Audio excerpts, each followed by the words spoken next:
ठाण्यातून एक मोठी बातमी समोर येते। वाळू माफियांविरोधात प्रशासन ॲक्शन मोडवर आलेले। प्रशासनाने 9 आरोपींवर तडीपारीची कारवाई केलेली आहे। यात मराठा आंदोलक मनोज जरांगे पाटील यांचा मेहुणा विलास खेडकरचाही समावेश असून जरांगेंच्या आंदोलनात सक्रिय असणाऱ्या 6 आरोपींवरही परभणी, जालना आणि बीड तसेच छत्रपती संभाजीनगर या जिल्ह्यातून हद्दपारीची कारवाई करण्यात आली आहे। अंबड उपविभागीय न्याय दंडाधिकाऱ्यांच्या आदेशाने ही तडीपारीची कारवाई करण्यात आली आहे।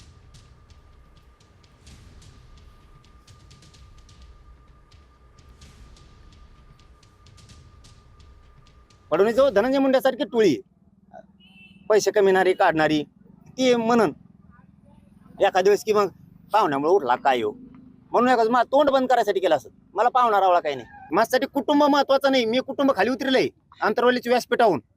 कुटुंब आईला आणि बापाला कुणीच उतरू शकत नाही। या जगात असा माणूसच असू शकत नाही। इथं मी जोपर्यंत आंदोलनात आहे तोपर्यंत मराठा म्हणूनच आहे। हा मग ते माझ्या बापावर जरी केस झाली तरी सोडणार नाही चुकीचं काम असल्यावर। मग पाहुण्याचा